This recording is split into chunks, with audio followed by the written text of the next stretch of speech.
المصطفى وعلى آله أهل الصدق والوفاء. قال الله تعالى في القرآن العظيم: أعوذ بالله من الشيطان الرجيم. وهو الذي جعل الليل والنهار خلفة لمن أراد أن يذكر أو أراد شكورا. Al-ayat Surah Al-Azim. Wallahu a'lam bishawab. Segala puji bagi Allah, rahmat salam semoga datang kepada baginda Rasulullah sallallahu alaihi wasallam, para sahabatnya, para tabi'in, para pengikutnya, termasuk kita jamaah subuh yang sama-sama mengharapkan ridha dan ampunan Allah. Semoga wasilah ibadah subuh ini menggapai, mengetuk pintu rahmat dan ampunan Allah. Allah hapuskan dosa kita, Allah maafkan kesalahan kita, dan Allah mudahkan urusan kita. Insya Allah, mudah-mudahan dengan segala harapan doa bisa merubah takdir dan sikap kita lebih baik hari ini daripada hari kemarin, dan hari esok lebih baik daripada hari ini.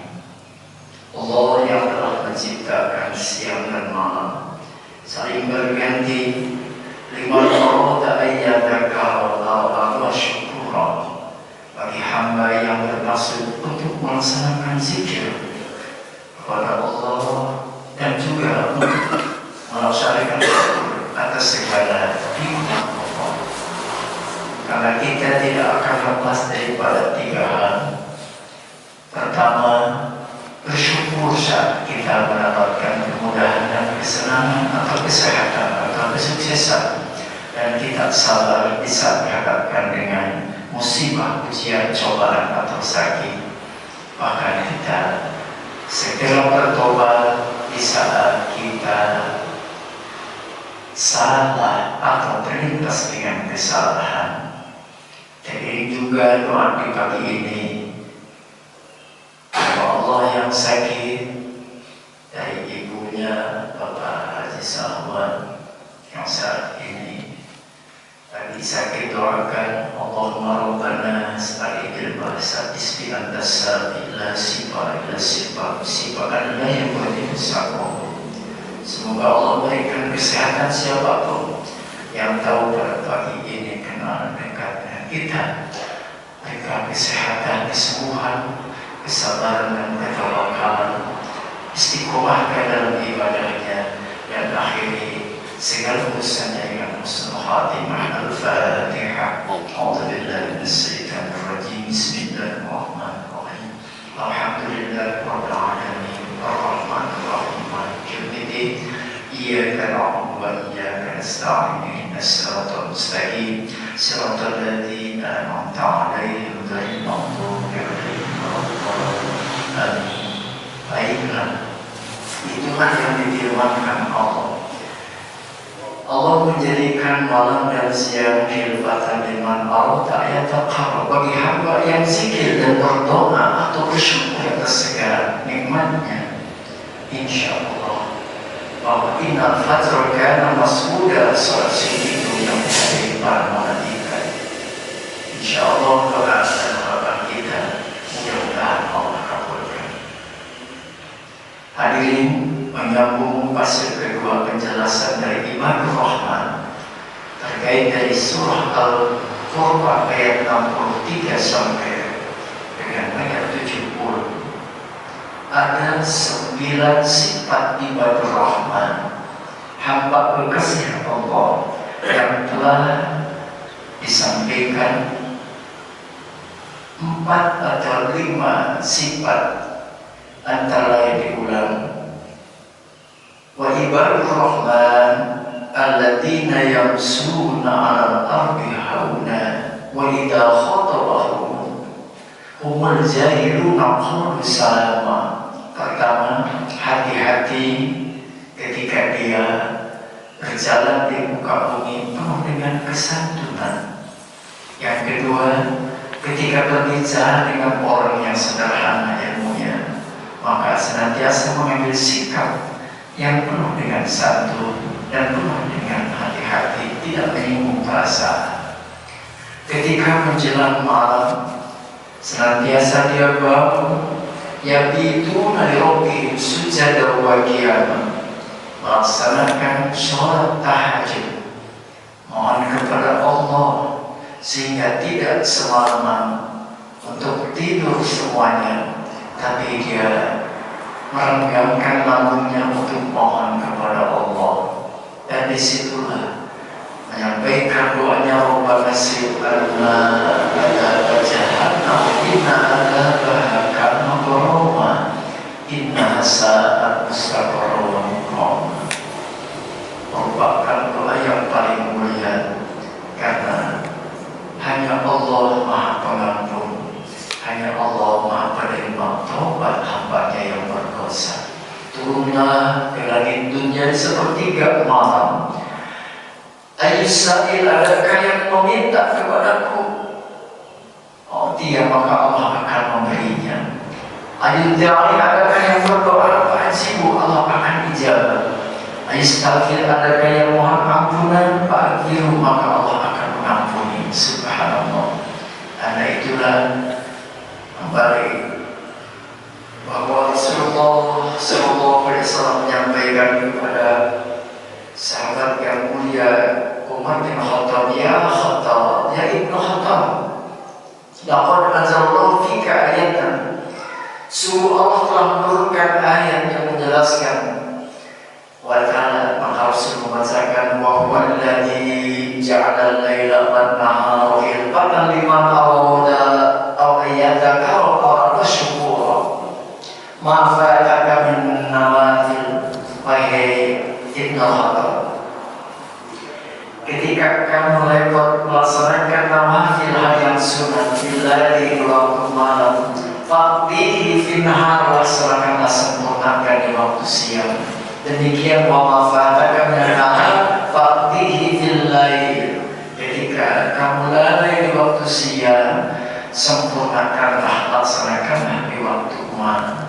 Karena itulah yabituna li rabbihim sujada wa qiyama, sujudlah, rukuklah di waktu malam, mengharap ridho dan ampunan Allah. Berikutnya, sifat ibadah Rahman adalah waladina idza anfaqu lam yusrifu wa lam yaqturu wa kana baina dzalika qawama. Dia itu mengambil jalan tengah ketika dia membelanjakan rizkinya dari Allah, tidak berlebihan, tidak juga dia kikir, dari qawama, hingga terayomi sesuai dengan keharusannya menasruhkan rezeki di jalan Allah. Subhanallah.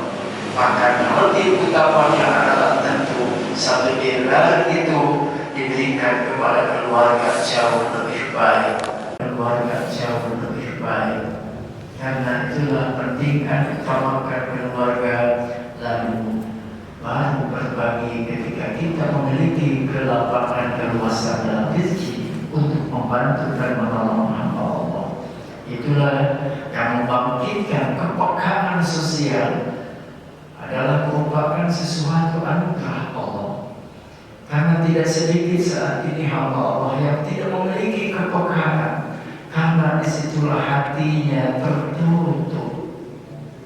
Ketika Allah menyampaikan wahyunya lewat Rasulnya, bukanlah dia menjadi penambah keimanannya, tetapi wala yazidul zalimina illa khasara, bahkan kerugianlah yang seyogianya mendengar wahyu Allah, membaca wahyu Allah, bergetarlah hatinya. Bahkan ketika memandang Rasul bertambahlah keimanannya, karena ada yang membaca, mendengar, bahkan melihat Rasul tidaklah menambah keuntungannya, bahkan kerugiannya. Salah satunya itulah paman Nabi Abu Jahal. Tahu Rasul Muhammad sejak kecil, tapi dia tidak memandang bahwa itu Nabi dan Rasul, tapi dia pandang hanya anak saudaraku. Hingga itulah Itulah firman Allah, "Wa nazzalna al-Qur'an ma huwa shifaa'un wa rahmatun lil mu'minin wa la yazidu adh-dhalimina illa khasara." Menjadi rahmat dan obat bagi orang yang beriman, tapi menjadi kerugianlah bagi orang-orang yang zalim. Sifat ibadur rahman yang berikutnya yang ke-6 adalah walladzina la yad'una ma'allahi ilahan akhar. Dia tidak pernah menyekutukan Allah, sebab diingatkan bahwa dosa yang tidak akan diampuni. Innallaha la yaghfiru an yushraka bihi wa yaghfiru ma duna dzalika liman yasha. Itulah musyrik. Musyrik itulah merupakan dosa besar yang tidak akan diampuni Allah. Dan sifat ibadah rahman menjauh dan tidak dekat-dekat dengan kemusyrikan. Bahkan sampai musyrik yang kecil pun yang diingatkan Rasul. Rasul menyampaikan, "Inna ahaqqu min ummati asyirkul asghar." Yang paling Rasul takutkan karena kepada umatnya adalah antara lain sifat syirik. Dan syirik asghar itulah apa itu arya. Dia beramal masih mengharap pujian atau ungkapan syukur dari makhluknya. Tidaklah ibadah rahman, tidak demikian. Dia benar-benar ilahu wahid wa'budullaha, dia hanya menyembah Allah wa la tusyriku bihi syai'an, tidak pernah menyekutukan sesuatu apapun. Dan yang ketujuh, sifat ibadah rahman adalah wala yaqtuluna nafsan allati harrama illa bil haqq. Dia tidak pernah menyakiti apalagi sampai membunuhnya manusia. Sebab hakikat menyelamatkan seseorang nyawa sama dengan menyelamatkan seluruh manusia. Dan menyakiti atau dia akan menghilangkan nyawa satu sama dengan dia merusak dan mengancam semua manusia. Hamba Allah senantiasa santun dan senantiasa hati-hati. Tidaklah sampai dia mencederai apalagi sampai menghilangkan nyawa seseorang. Sebab dosa yang paling besar di hadapan Allah setelah musyrik itulah antara lain al-qatl, dia membunuh yang bukan haknya. Dan yang kedelapan, sifat ibadah rahman adalah wala yasmu. Tidak pernah dia berbuat zina, berbuat zina. Bahkan diingatkan ketika dia melakukan hal itu, illa man taba wa amana wa amila amran sholihan ulaika yubaddilu sayyi'atihim hasanat wa kana Allahu ghafurur rahim. Semuanya ketika mereka bertobat dari musyrik menjadi bertauhid. Taubat ketika dia menyakiti hamba Allah dengan memaafkannya dan dengan penuh kasih sayang. Ketika melakukan dia terlintas dalam paksa, dia segera bertobat menjauh, menyesali dari segala perbuatannya dan bertekad akan berada dan menjaga dirinya dalam ketaatan. Itulah sifat ibadah rahman. Bahkan sifat yang ke-9 ketika dinasihati dengan wahyu Allah dan Al-Quran, dia tidak mengizinkan, senantiasa memperhatikan telinganya penuh dengan sempurna mendengar apa yang disampaikan dalam wahyu Allah. Dia tidak pernah menghina, karena itu adalah merupakan lam yahiru. Dia tidak pernah berpaling sumpah punya hukuman, karena hakikatnya ketika wahyu Allah disampaikan tersambunglah dengan sang Khalik. Hatinya bergetar. Ida tuliyat alaihim ayatul jadatum iman. Ketika dibacakan ayat Allah, bergetarlah hatinya, sehingga bertambahlah imannya semakin kokoh dan kuat. Dan yang ke-9, walladzina yaquluna rabbana hab lana min azwajina wa dhurriyyatina qurrata a'yun waj'alna lil muttaqina imama. Ini sifat ibadah rahman yang ke-9 adalah hamba Allah yang senantiasa bermunajat kepada Allah, mohon kepada Allah, ya limpahkanlah kepada kami dari anak kami, dari istri kami, anak yang muttaqin, ya. Bahkan menjadi imamnya hamba-hamba al-muttaqin. Subhanallah. Dia tidak berharap anaknya dan keturunannya menjadi itu dan ini, selain ingin menjadi hamba yang muttaqin, bahkan berupaya kalau bisa menjadi imam muttaqin, lil muttaqin dan imam, menjadi imamnya orang-orang yang bertakwa. Kalau tidak sampai menjadi imamnya, minimal jadi pengikutnya, minimal menjadi jamaahnya, minimal menjadi aktivitas dalam melaksanakan segala bentuk ketaatan yang bergabung dengan orang-orang yang bertakwa. Hadirin, ternyata Allah jamin, sebagaimana dalam surah Ar-Rahman, hamba-hamba Allah itulah yang akan dimasukkan ke Jannatul Adn.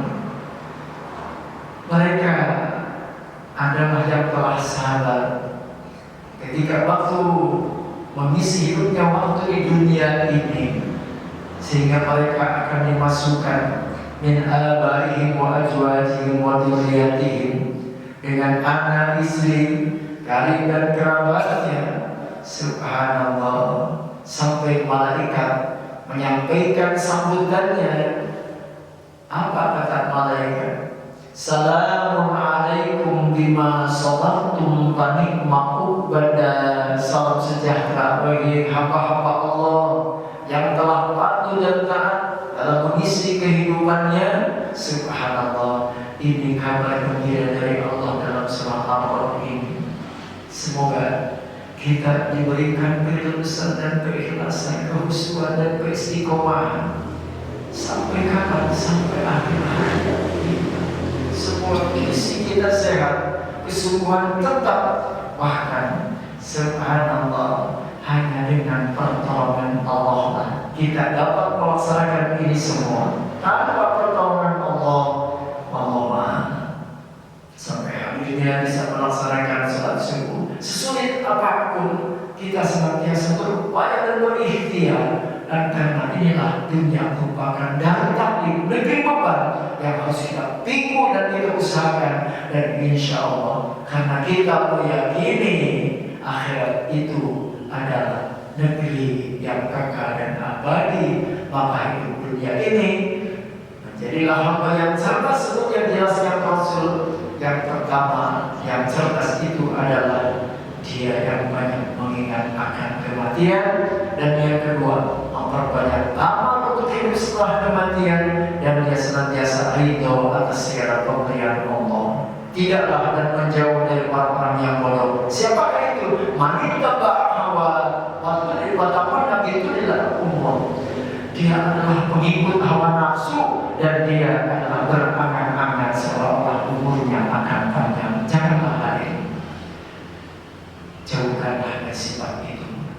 Ingatlah bahwa sekecil apapun amalan itulah yang akan menolong saat hamba Allah wafat. 3 hal yang mengiringi kematian: keluarganya, harta, dan amalnya.